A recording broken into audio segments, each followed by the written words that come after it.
नमस्कार साथियों, मैं हूं आपके साथ समर और आप देख रहे हैं अपने और अपने परिवार की सेहत से जुड़ा ये खास शो मेडिकली स्पीकिंग। साथियों, इन दिनों देश के कई हिस्सों में बरसात हो रही है। बरसात के मौसम में एक बड़ी ही कॉमन समस्या है, वो है हेयर फॉल, यानी बालों का झड़ना। क्या आपके या आपके परिवार में भी ये समस्या हो रही है? अगर हाँ, तो ये शो खास तौर पर आपके जैसे लोगों के लिए ही है। बरसात में आखिर सिर के बाल क्यों झड़ने शुरू हो जाते हैं? बालों में किस चीज की कमी हो जाती है जो उनकी जड़ें कमजोर पड़ जाती हैं? अगर ये समस्या बढ़ जाए तो हम गंजेपन के शिकार भी हो सकते हैं। हम सब जानते हैं कि सिर के बाल एक तरह से सुंदरता का राज है, चाहे वो मेल हो या फीमेल। ये समस्या इतनी बढ़ गई है कि हमारे देश में इसके इलाज को लेकर एक पूरा मार्केट तैयार हो गया है। साथियों, आपको जानकर हैरत होगी कि सिर के बालों के इलाज का सालाना मार्केट भारत में करीब 24,000 करोड़ का है, जो हर साल करीब 5% की दर से बढ़ रहा है। दोस्तों, अगर आपके सिर के बाल भी गिर रहे हैं तो आप परेशान न हो। आपको हड़बड़ी में डॉक्टर के पास नहीं भागना, आपको मोटी रकम खर्च नहीं करनी और ना ही आपको महंगे महंगे प्रोडक्ट इस्तेमाल करने हैं, क्योंकि आज हमारे साथ जुड़ रही है हेयर और स्किन एक्सपर्ट सोनल गोयल। साथियों, इससे पहले कि हम सोनल गोयल जी से सवालों का सिलसिला शुरू करें, आपको बताना चाहूंगी कि बीच में हमारे साथ मशहूर अदाकारा सुधा चंदन भी जुड़ेंगी। हम उनसे भी जानेंगे उनसे ब्यूटी सीक्रेट्स। लेकिन शुरुआत में सोनल गोयल के साथ। सोनल जी, इंडिया न्यूज के खास शो मेडिकली स्पीकिंग में आपका बहुत बहुत स्वागत है। सोनल जी, सबसे पहले तो हमें ये बताइए कि बरसात के मौसम में हेयर फॉल की समस्या क्यों होती है और बालों के झड़ने का क्या कारण है? हेयर फॉल बारिश के मौसम में एक बहुत ही कॉमन समस्या है जो सभी को होती है। इसके 2-3 रीज़न हो सकते हैं। फर्स्ट रीज़न इज़ दैट कि मॉइस्चर ज़्यादा हो जाता है जिससे हमारे पीएच लेवल का इम्बैलेंस हो जाता है जिसकी वजह से हेयर फॉल होना इंक्रीज़ हो जाता है। सेकंड रीज़न ये भी है कि बारिश के मौसम में फंगल इन्फेक्शन हो जाता है हमारे हेयर्स में जिसकी वजह से हेयर फॉल होना स्वाभाविक है। थर्ड रीज़न है कि आप किसी का कॉम्ब शेयर नहीं करना चाहिए हमें, जो कि हम शेयर करते हैं जिसकी वजह से हेयर फॉल हो सकता है। सोनल जी, आज के दौर में दुनिया की एक बड़ी आबादी हेयर फॉल की समस्या से जूझ रही है। हर कोई चाहता है कि उसके बाल खूबसूरत हो, लेकिन बरसात के मौसम में ये समस्या और बढ़ जाती है। ऐसे में हेयर फॉल को रोकने के लिए क्या उपाय हो सकते हैं? वेदर में मॉइस्चर इंक्रीज हो जाता है जिसकी वजह से हमारा पीएच लेवल इम्बैलेंस हो जाता है और हेयर फॉल होना एक बहुत ही नॉर्मल थिंग है बारिश के मौसम में। बारिश के मौसम में फंगल इन्फेक्शन भी इंक्रीज हो जाता है जिसकी वजह से हेयर फॉल होता है। समटाइम्स हम कोई रॉन्ग प्रोडक्ट यूज कर लेते हैं हेयर केयर के लिए। समटाइम्स हम किसी और का कॉम्ब यूज करते हैं तब हेयर फॉल इंक्रीज हो जाता है। सोनल जी, आप खुद एक हेयर एक्सपर्ट हैं और स्किन एक्सपर्ट भी हैं। हम आपसे जानना चाहते हैं कि आप झड़ते बालों को रोकने के लिए कौन सा ट्रीटमेंट करते हैं? क्या उससे लोगों का हेयर फॉल पूरी तरह से बंद हो जाता है? अगर मैं आपसे घरेलू उपाय की बात करूँ तो अनियन जूस आप यूज़ कर सकते हैं, हेयर पे स्कैल्प में लगा सकते हैं, दही का यूज़ कर सकते हैं, एक कोई भी अच्छा शैम्पू यूज़ कर सकते हैं। अनियन शैम्पू आजकल मार्केट में बहुत अवेलेबल है, वो यूज़ कर सकते हैं। और इसके साथ मैं आपको एडवाइस करूँगी कि 10 से 15 दिन में आपको सैलून विज़िट करके डीप कंडीशनिंग करानी चाहिए, एक अच्छा हेयर स्पा कराना चाहिए। अपने स्कैल्प को क्लीन करना बहुत ज़रूरी है, बहुत ही इम्पोर्टेंट है अपने स्कैल्प को क्लीन रखना। सोनल जी, ये तो आपने बताया कि हेयर फॉल की समस्या हो तो किन बातों का ख्याल रखना चाहिए, लेकिन इन सावधानियों के साथ हमारा डाइट प्लान क्या होना चाहिए? क्या खाना चाहिए और किन चीजों से हमें परहेज करना चाहिए? हमें न्यूट्रिशन डाइट लेनी चाहिए, हमें प्रॉपर्ली बैलेंस डाइट लेनी चाहिए, हमें अपनी डाइट में vitamin A, vitamin C, omega 3, protein जैसी चीज़ें इंक्लूड करनी चाहिए।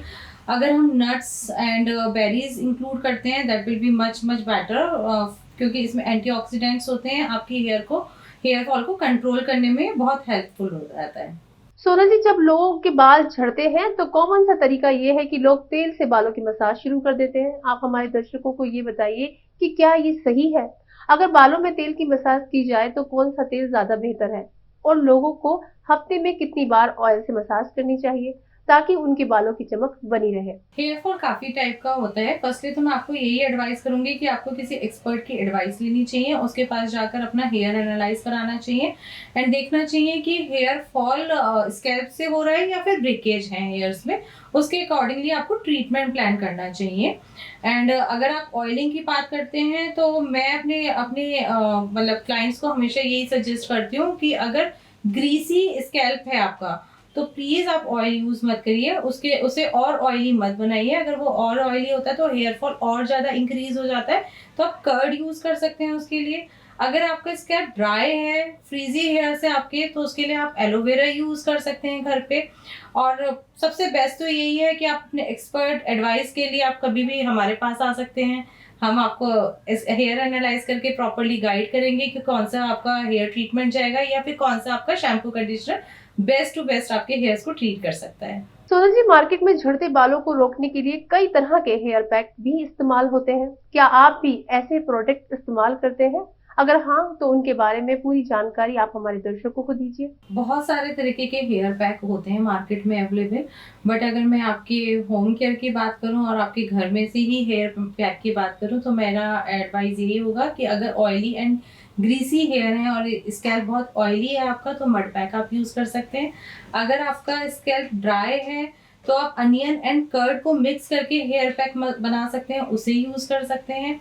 और अगर आप मिडोज वेलनेस की बात करें तो वी हैव मतलब lots of varieties of PACS, but मैं हमेशा यही बोलूंगी आपको कि आप एक बार आइए, कंसल्ट करिए डॉक्टर के संग, एक्सपर्ट के संग, एनालाइज कराइए और उसके बाद ही हम आपको पैक सजेस्ट करते हैं या हेयर ट्रीटमेंट सजेस्ट करते हैं कि कौन सा ट्रीटमेंट या कौन सा हेयर पैक आपके स्कैल्प पर जाएगा।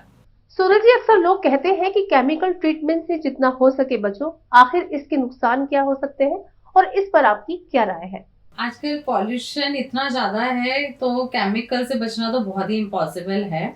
बट हाँ, केमिकल डेफिनेटली हमारे हेयर को डैमेज तो करता ही है, बट ऐसा भी नहीं है कि हर प्रोडक्ट में केमिकल होता है। अगर आप देखें तो आजकल जो रेशियो बढ़ गया है ग्रे हेयर्स का, बहुत ही छोटी एज से ग्रे हेयर्स होने लगते हैं, जिसे कवर करने के लिए हमें टचअप कराना होता है, हेयर कलर कराना होता है। अब कलर भी दो तरीके के आते हैं, एक होता है अमोनिया कलर, एक होता है अमोनिया फ्री कलर। तो अगर हम अमोनिया फ्री कलर यूज करते हैं तो वो आपके हेयर्स को इतना ज्यादा डैमेज नहीं करते। बट अगर मैं फिर भी आपको एक फैक्ट की बात बताऊं तो मिनिमम परसेंटेज ऑफ अमोनिया तो उसमें भी अवेलेबल होता है। उसके लिए हम आपका हेयर ट्रीटमेंट कर सकते हैं, हेयर स्पा करा सकते हैं, डीप कंडीशनिंग कर सकते हैं और उसे प्रोटेक्ट कर सकते हैं। और भी बहुत सारी चीजें जो हम करा सकते हैं, लाइक कैराटीन हम करा सकते हैं। कैराटीन प्रोटीन ट्रीटमेंट है जो हमारे हेयर को नरिशमेंट देता है, हमारे फ्रीजीनेस को कम करता है एंड एक शाइनी लुक देता है हमारे हेयर्स को। This is the best treatment. तो उसमें इतना केमिकल नहीं होता, this is a protein based treatment. और इसके लिए अगर आप आना चाहते हैं तो मिडोज वेलनेस जाकर अपने एक्सपर्ट से एडवाइस ले सकते हैं कि आपका कौन सा ट्रीटमेंट सूट करेगा, वो आपको एडवाइस देंगे और बताएंगे। सोनल जी, आज के समय में शैम्पू हर कोई इस्तेमाल करता है, लेकिन उन्हें सही तरीका इस्तेमाल नहीं करना आता। आप हमारे दर्शकों को बताइए कि शैम्पू कम कंडीशनर का इस्तेमाल कैसे किया जाता है। आप जो भी शैम्पू यूज कर रहे हो वो थोड़ा सा यूज करिए treatment related shampoo, fungal infection को कंट्रोल करे वो वाला शैम्पू। आपके हेयर्स में डैंड्रफ नहीं हो, या तो आप कोई भी अच्छा डैंड्रफ शैम्पू यूज कर सकते हैं या कोई भी अच्छा अनियन शैम्पू यूज कर सकते हैं जो आपके हेयर को प्रोटेक्ट करेगा for this fungal infection. Sonal ji, मान लीजिए कि किसी के बाल रोजाना टूट रहे हैं, लेकिन एक दिन में कितना हेयर फॉल गंभीर कैटेगरी में आता है, ये हमारे दर्शकों को बताइए। अगर हम हेयर फॉल की बात करें तो 80 से 100 हेयर का झड़ना एक नॉर्मल हेयर फॉल में आता है। बट अगर इससे ज्यादा हेयर फॉल हो रहा है आपका तो आपको एक एक्सपर्ट एडवाइस की रिक्वायरमेंट है। मैम, हमने अक्सर सुना है कि जिस कंघी का आप इस्तेमाल करते हैं उसे दूसरों के साथ शेयर न करें। आखिर ये कितना सही है? हमें मेनली जो ध्यान देना है अपने जो हमारे हेयर्स में इन्फेक्शन ना हो उसे रोकने के लिए ध्यान देना है, हमें हेयर केयर पे ध्यान देना है। हमें अपने जो कॉम्ब, जब हम कॉम्ब यूज करते हैं वो ध्यान रखें कि प्रॉपरली हेयर ड्राई हो तब कॉम्ब यूज करें, और नॉर्मल कॉम्ब यूज नहीं करना है इस टाइम। हमें यूज करना है थोड़ा चौड़ा कॉम्ब, जिससे कि हमारे हेयर्स टूटे नहीं, ब्रेक ना हो। सोनल जी, एक सवाल हमारा आपसे ये भी है कि पीआरपी ट्रीटमेंट बालों पर कैसे काम करता है और क्या इस इलाज के बाद बालों का झड़ना बंद हो जाता है? ऐसे तो बहुत सारे ट्रीटमेंट है जो हेयर फॉल को कंट्रोल करते हैं, जैसे कि मैंने भी आपको घरेलू उपाय बताए थे जिससे आप हेयर फॉल कंट्रोल कर सकते हैं। बट फिर भी हेयर फॉल अगर बहुत ज्यादा हो रहा है तो मैं आपको हमेशा सजेस्ट करूंगी कि एक एक्सपर्ट एडवाइस के लिए आपको मिडोज वेलनेस आकर आप फ्री कंसल्टेशन ले सकते हैं, अपने हेयर, अपने स्कैल्प को चेक करा सकते हैं और आप ओजोन या पीआरपी जैसे ट्रीटमेंट पे जा सकते हैं। पीआरपी और ओजोन बेस्ट ट्रीटमेंट है for control your hair fall. Sonal ji, पुरुष तो रोज अपने बालों को धोते हैं लेकिन महिलाएं नहीं धो पाती। वो हफ्ते में कितनी बार अपने बाल धो सकती हैं, इसके बारे में जरा बताइए। मेल्स के लिए हेयर वॉश करना डेली रूटीन में it's not a big problem, but अगर मैं एक फीमेल की बात करूं तो उसे भी हफ्ते में 2 से 3 बार अपने हेयर वॉश करने चाहिए, क्योंकि स्कैल्प क्लीन करना बहुत ही ज़्यादा इम्पॉर्टेंट है। अगर स्कैल्प क्लीन नहीं होगा तो हेयर फॉल होगा ही होगा। तो हमें स्कैल्प क्लीन करने के लिए हफ्ते में 2 से 3 बार एक अच्छे शैम्पू से या एक अच्छे कंडीशनर का यूज करके अपने स्कैल्प को क्लीन रखना बहुत इम्पॉर्टेंट है। सोनल जी, आप अपने आउटलेट पर बालों के ट्रीटमेंट के लिए कौन-कौन से ट्रीटमेंट देती हैं और बालों के ट्रीटमेंट में आपका सबसे फेवरेट और असरदार ट्रीटमेंट कौन सा है? ऐसे तो हमारे पास बहुत सारे सॉल्यूशंस हैं। पीआरपी है, ओजोन हेयर ट्रीटमेंट है, आयुर्वेदा हेयर ट्रीटमेंट है। We have a lots of treatment in meadows, but हम ऐसे पहले फर्स्टली हम एनालाइज करते हैं हेयर को, स्कैल्प चेक करते हैं, उसके बाद ही हम क्लाइंट्स को सजेस्ट करते हैं कि कौन सा हेयर ट्रीटमेंट आप पर जाएगा। सोनल जी, आपने हेयर फॉल को कंट्रोल करने की असरदार जानकारी हमारे साथ शेयर की। आप अपनी ओर से हेयर ट्रांसप्लांट पर हमारे दर्शकों को कुछ और राय देना चाहेंगी? स्किन केयर की बात करें चाहे हेयर केयर की बात करें, हमें एक स्पेशलाइज्ड सजेशन की हमेशा से रिक्वायरमेंट रहती है, स्पेशल एडवाइस की हमेशा रिक्वायरमेंट रहती है। अगर आप स्पेशल एडवाइस के संग चलेंगे तो ऑब्वियसली ट्रीटमेंट बेटर ही होगा और रिजल्ट भी उस हिसाब से बेटर होंगे। इसीलिए हम यहाँ पर आपके लिए अवेलेबल हैं। आप जहाँ पर भी नियर बाय, जो भी आपके नियर बाय सेंटर है, मिडोज वेलनेस में जाकर फ्री कंसल्टेशन के लिए अप्रोच कर सकते हैं, हमारे डॉक्टर से मिल सकते हैं। They will advise you, they will guide you properly, they will analyse your skin, your hair, and आपको बेस्ट से बेस्ट सजेशन हम लोग देने के लिए ही बैठे हैं यहाँ पर। Thank you very much. Sonal ji, hair fall से जुड़ी इतनी अहम जानकारी देने के लिए आपका बहुत बहुत शुक्रिया। यकीनन आपकी दी हुई जानकारी बहुत लोगों के काम आएगी। साथियों, अब हम आपको मिलवाते हैं मशहूर अदाकारा सुधा चंदन जी से और उनसे जानते हैं उनके फिटनेस और ब्यूटी के राज। सुधा चंदन जी, हमारे शो मेडिकली स्पीकिंग में आपका स्वागत है। सुधा जी, आप इतनी खूबसूरत हैं। सबसे पहले आप हमारे दर्शकों को ये बताइए कि आप अपनी स्किन का किस प्रकार ख्याल रखती हैं? वेल, खूबसूरती का राज ये है, सबसे पहले बेसिक इंपॉर्टेंस ये है कि आप हमेशा खुश रहिए। I think when you are happy from within, वो आपकी स्किन पे ग्लो करता है। लेकिन इसका मतलब ये नहीं कि आप अपनी स्किन का ख्याल ना रखें। सिर्फ खुशी खुशी महसूस करने से स्किन ठीक नहीं रहता। इट्स वेरी इंपॉर्टेंट कि आप अपनी स्किन का बहुत अच्छे तरह से केयर करें, खासतौर से हम जैसे एक्टर लोग, क्योंकि द प्रोफेशनल डिमांड्स की हम जगह जगह घूम रहे हैं, वेदर चेंज है, प्लेस चेंज है, पानी की चेंज है, तो इट्स वेरी इंपॉर्टेंट फॉर एक तो आपके डाइट में आप कंट्रोल कीजिए, आप प्रॉपर 7 आवर्स ऑफ स्लीप जरूरी है, एंड आई थिंक इन सब के बाद it's very important that you have a medical expertise. मतलब एक वो सेंटर हो जहां पर आप जाके दिल की बातें दिल खोल कर आप बात कर सकते हो। They always say you should never lie to your doctor.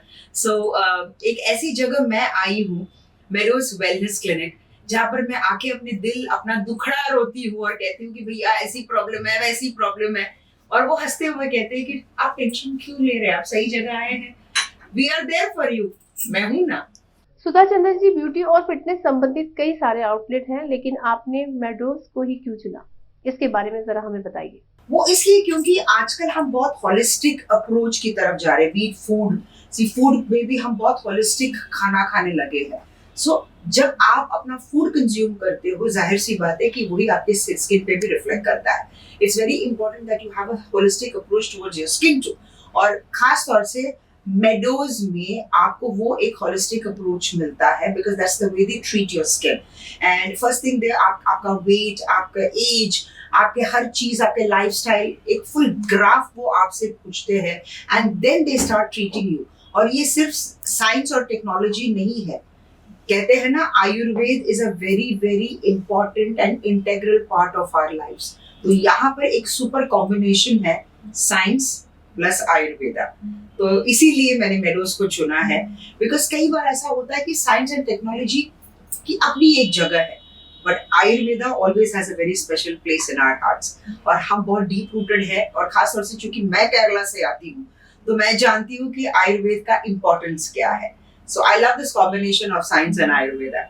आपने मेडोज के आउटलेट से अपना ट्रीटमेंट कराया, आपका क्या एक्सपीरियंस रहा? मेरे लिए तो I would say 70 hour therapy, because low maintenance है, एंड ऐसा नहीं है कि भैया आपको हर 20 दिन में करना है, you can take a gap of 2-3 months. तो मेरे लिए बहुत आसान हो जाता है, खास तौर से because of the shooting schedules, और वो उतना टाइम नहीं मिल पाता है। So I rely on this and it's the best for anti ageing, क्योंकि जैसे जैसे उम्र बढ़ रही है वैसे वैसे ऐसा लग रहा है कि सवेरे सवेरे जब हम अपने खुद को मैं अपने आईने में देखती हूँ तो मुझे ऐसा लगता है कि I think I need it. So this is one of the best therapies that I am following, and मेरे लिए meadows is like one stop solution. जब भी मुझे ऐसा लगता है कि कुछ प्रॉब्लम्स हैं तो I immediately call them up and I do my 7D oil therapy, जिसके बहुत अच्छे रिजल्ट्स मिल रहे हैं मुझे। सुधा जी, आप एक बेहतरीन डांसर हैं और साथ ही आप खुद को इतना मेंटेन करके रखती हैं। आप ये सब कैसे मैनेज करती हैं? जैसे मैंने आप लोगों से कहा कि हमारी जो लाइफस्टाइल है, समटाइम्स वी वर्क 24/7, रात को हम सोते ही नहीं है, जबकि अगर आप देखेंगे तो यही कहते हैं कि भैया you need that 7 hours of good sleep for your skin to breathe. But unfortunately problem ये है कि the demands of the profession, कई बार ऐसा होता है कि टेलीकास्ट के इश्यूज होते हैं, हम अपने प्रोड्यूसर्स को नाराज नहीं कर सकते क्योंकि बहुत पैसा एट स्टेक रहता है। So we continue working. So this is the time जब आपको जरूरत पड़ती है एक अच्छे स्किन मेडिकल एक्सपर्टीज की। बट इन जनरल मैं normally I work 12 hours 9 to 9 generally, because मैं अपने रात की नींद से बहुत प्यार करती हूँ। I need to sleep around, I have my dinner around 8-8:30 और मैं सो जाती हूँ। तो मैं नॉर्मली 8 बजे के बाद काम नहीं करती, अच्छे से सोती हूँ, अच्छे से खाती हूँ, खुश रहती हूँ। I think this is also one reason कि मेरा स्किन बहुत यंग है। और मैम, आप हमारे दर्शकों को ये बताइए कि बरसात का मौसम है और इस मौसम में कैसे अपनी स्किन का ख्याल रखा जा सकता है? देखिए, जैसे आप जानते हैं कि द शेड्यूल जो है, हम एक ही जगह पे शूट नहीं करते, जगह जगह ट्रैवल करना पड़ता है इवेंट्स के लिए, शूट्स के लिए, परफॉर्मेंसेस के लिए। तो सबसे पहले जरूरी ये है कि आप जो बेसिक्स है वो तो हम कैरी करते ही है, बट इट्स वेरी इंपॉर्टेंट कि आप एक मेडिकल एक्सपर्टीज को कंसल्ट करें। जैसे जब मैं चेन्नई जाती हूँ तो बहुत ही गर्म है वहां पर, वहां का वेदर कभी कभी सूट नहीं करता। सो आई ऑलवेज कंसल्ट कि मैं ये फलाना जगह जा रही हूँ तो मुझे करना क्या है। तो एक सेट रूल्स या एक डेली रूटीन होता है वो मैं फॉलो करती हूँ, बिकॉज मैं अपने मेडिकल एक्सपर्टीज पे बहुत भरोसा करती हूँ। And at the same time मेरा ये भी मानना है कि हम इतने चीजों पर इन्वेस्ट करते हैं तो क्या ये जरूरी नहीं है कि आप खुद पर इन्वेस्ट करो, क्योंकि जो दिखता है वही तो बिकता है ना। So it's very important that हर कोई यही सोचता है कि नहीं भैया हम यहाँ जाते स्किन केयर सेंटर्स में जाते बहुत सारा पैसा खर्च हो जाता है। अरे कमाते क्यों है? ताकि हम सुंदर दिखे, है ना, ये जरूरी है। So learn to invest on yourself. सबसे पहले खुद से प्यार कीजिए। प्यार करने के लिए, खूबसूरत दिखने के लिए थोड़ा बहुत अपने पर्स को खोलिए और इन्वेस्ट कीजिए, खर्च कीजिए, ये जरूरी है। मैम, एक छोटा सा सवाल हमारे इंडिया न्यूज चैनल से आपको साझा करना है। आप इस समय किस किस प्रोजेक्ट पर काम कर रही हैं और कौन कौन से प्रोजेक्ट आपके आने वाले हैं? जहां जहां आप मुझे देखना चाहोगे वहां वहां आप मुझे पाओगे, क्योंकि मुझे ऐसा लगता है कि एक बहुत लंबा करियर मैंने इस इंडस्ट्री में तय किया है। और आज अगर मैं इतनी सक्सेसफुल हूँ तो उसका श्रेय ऑफ कोर्स मैं अपने हार्डवर्क और डेडिकेशन को तो दूंगी, लेकिन साथ साथ मुझे ऐसा लगता है कि जो भी काम मैं करती हूँ वो आप लोग बहुत पसंद करते हैं। सो आने वाले काफी प्रोजेक्ट्स हैं, बट कुछ चीजें I think we should keep it as a surprise, right? क्योंकि जब आप मुझे टेलीविजन में देखोगे कि भैया एक नया प्रोजेक्ट आ रहा है सुधा चंद्रन का, तो the anxiety and the curiosity increases. लेकिन शीघ्र ही आप मुझे जरूर देखोगे। साथियों, आज के शो मेडिकली स्पीकिंग में हेयर और स्किन एक्सपर्ट सोनल गोयल ने हेयर फॉल से जुड़े कई सवालों के जवाब हमें बहुत ही आसान भाषा में समझाए। हम उम्मीद करते हैं कि जो दर्शक हमारे इस शो को देख रहे हैं उनके लिए ये जानकारी बहुत ही कारगर साबित होगी। साथियों, हमारे शो का उद्देश्य है कि आप स्वस्थ रहें और सेहतमंद रहें। तो चलिए साथियों, आज के लिए बस इतना ही। लेकिन जाने से पहले आपसे एक गुजारिश, अच्छा खाइए, अच्छा खिलाइए, अपना और अपने परिवार का ध्यान रखिए, रोजाना एक्सरसाइज कीजिए, हमेशा मुस्कुराते रहिए। नमस्कार।